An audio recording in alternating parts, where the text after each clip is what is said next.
है। सारे बच्चे टीचर के सुंदर नृत्य के लिए उनकी प्रशंसा कर रहे हैं। टीचर, चिल्ड्रंस डे के प्रोग्राम में आपने बहुत अच्छा डांस किया, हमें बहुत मजा आया। धन्यवाद नील और मेरे सारे प्यारे बच्चों, मुझे ये सुनकर बहुत खुशी हुई। मुझे भी आप जैसा कॉस्ट्यूम पहनकर नृत्य करना है। वो कौन सी शैली का नृत्य था? वो भरतनाट्यम शैली का नृत्य था। इस नृत्य शैली के बारे में मैं तुम्हें और बताती हूँ। ये हिंदुस्तानी शास्त्रीय शैली की सबसे पुरानी नृत्य शैली है। तमिलनाडु के तंजौर जिले में ये सबसे पहले पेश की गई थी। तमिल में भरतनाट्यम का मतलब है भ यानी भावम, जिसका मतलब है अभिव्यक्ति, रा यानी रागम, इसका मतलब है संगीत, ता यानी तालम, जिसका मतलब है ताल और लय, और नाट्यम, जिसका मतलब है नृत्य। इस नृत्य शैली का उपयोग कहानियाँ बताने के लिए करते हैं। वाह!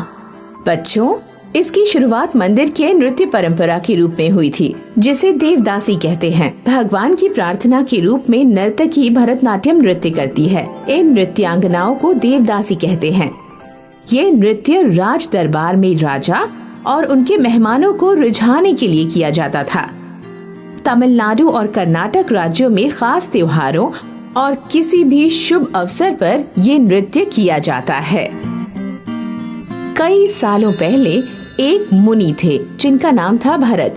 उन्होंने संस्कृत भाषा में नाट्य शास्त्र लिखा था, ऐसी किताब जो भरतनाट्यम की शैली, प्रदर्शन और नृत्य शैली के बारे में बताती है। इस नृत्य में नर्तक को हाथ की मुद्राओं पर शारीरिक ढंग,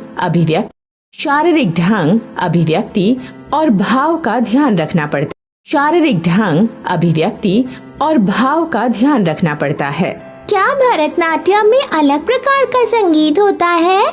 हाँ वानी, भरतनाट्यम में अलग अलग संगीत वाद्यों का उपयोग किया जाता है। भरतनाट्यम का सबसे महत्वपूर्ण वाद्य है मृदंगम और सिम्बल्स।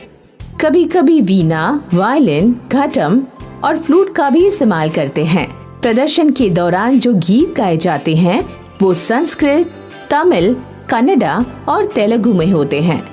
बच्चों, अब मैं मल्लिका साराभाई का एक वीडियो चलाती हूँ।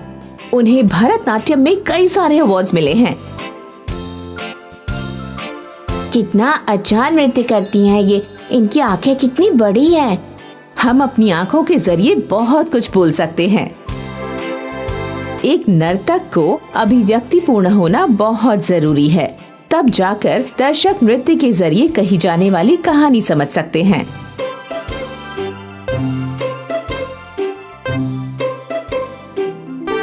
उनकी वेशभूषा कितनी रंग बिरंगी और सुंदर थी। मुझे भी ऐसे पोशाक पहनने हैं। क्या मैं भी ऐसा पोशाक पहन सकता हूँ? हाँ सर, पुरुष और स्त्री के लिए अलग अलग पोशाक होती हैं।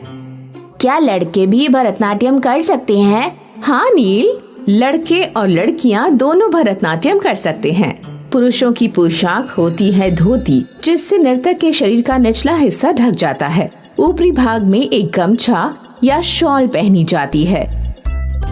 स्त्रियों की पोशाक होती है साड़ी या धोती पजामा, साथ में ब्लाउज और एक कपड़ा जिसे पंखे की तरह पहनाया जाता है, जिससे नर्तकी का पदन्यास अच्छे से देखा जा सके। बहुत सारे जेवर जैसे मांग टीका, झुमके, कमरबंद, बाजूबंद, नथनी, नेकलेस, लंबा वाला हार, ये सारे होते हैं।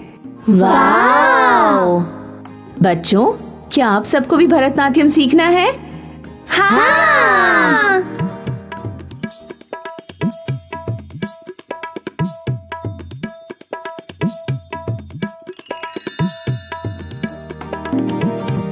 बच्चों, क्या आपको ये सीखकर मजा आया? हाँ! टीचर, नर्तकी ने जो पैरों में पहना है उसे क्या कहते हैं? उसे घुंघरुओं की पट्टी कहते हैं। उसमें बहुत सारे घुंघरू बंधे होते हैं। लेकिन नर्तक ये घुंघरुओं की पट्टी क्यों पहनते हैं? क्या इन्हें हमेशा पहनना जरूरी है?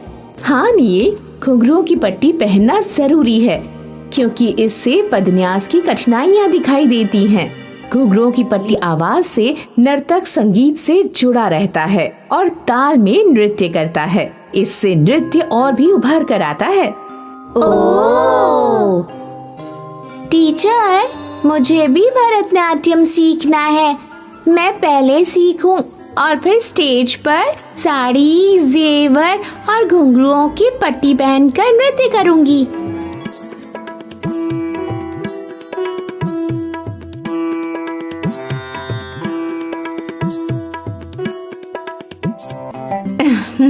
ये तो बहुत अच्छी बात है वानी, मुझे ये सुनकर बहुत अच्छा लगा।